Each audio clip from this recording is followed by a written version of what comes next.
మహబూబాబాద్ జిల్లాలో సైబర్ నేరగాళ్లు రెచ్చిపోయారు. ఓ పోలీస్ అధికారి బంధువులు ఆసుపత్రిలో ఉన్నారని నమ్మబలికి ఫోన్ పే ద్వారా డబ్బులు కాజేశారు. మోసపోయానని తెలుసుకున్న బాధితుడు పోలీసులకు కంప్లైంట్ చేశాడు. మహబూబాబాద్ జిల్లా నరసింహులపేట మండల కేంద్రంలో సైబర్ నేరగాళ్లు నయా మోసానికి పాల్పడ్డారు. నరసింహులపేట మండల కేంద్రంలో ఎస్బీఐ మినీ బ్యాంక్ నిర్వహిస్తున్న గుగులోత్ రమేష్ అనే వ్యక్తికి డిసెంబర్ 13వ తేదీన కాల్ చేసిన సైబర్ నేరగాళ్లు పోలీస్ స్టేషన్ నుంచి ఏఎస్ఐని మాట్లాడుతున్నానని నమ్మబలికారు. ఎస్ఐ కూతురు హాస్పిటల్లో ఉందని, ఆరోగ్యం బాగాలేదని, ట్రీట్మెంట్కు డబ్బులు కావాలని, క్యాష్ ఇస్తానని, ఫోన్పే చేయాలని కోరారు. పోలీసులే కదా అని నమ్మి ఫోన్పే చేశాడు రమేష్. అంతే, ఆ తర్వాత ఫోన్ కట్ అయింది.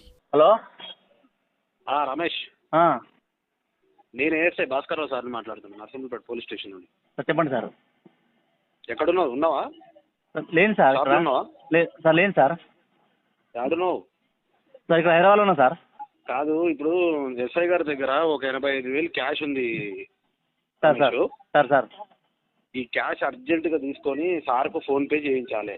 సార్ సార్ సార్ వాళ్ళ పాప కొంచెం ఆరోగ్యం బాగాలేదని హైదరాబాద్లో ఉన్నారు హాస్పిటల్లో. సార్ సార్ వాళ్ళకి అర్జెంట్ పంపించాలి. ఎవరి దగ్గర ఆన్లైన్ లేవు, క్యాష్ ఉంది చేతిలో మొత్తం. అనుకుంటా సార్, అకౌంట్లో ఉన్నాయో మరి క్యాష్ బ్యాగ్ ఉందో కనుక్కుంటా సార్. ఒకసారి ఫోన్ చేస్తా.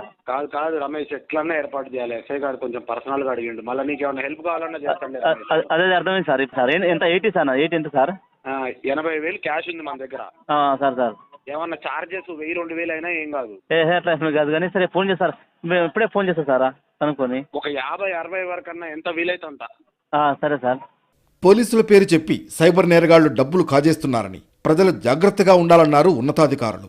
ఎవరి పేరు చెప్పి డబ్బులు అడిగినా పూర్తిగా కన్ఫర్మ్ చేసుకోవాలని, సదరు వ్యక్తిని కలిసిన తర్వాతే డబ్బులు వేయాలని సూచిస్తున్నారు. లేదంటే మోసపోయినట్లేనని తేల్చి చెబుతున్నారు.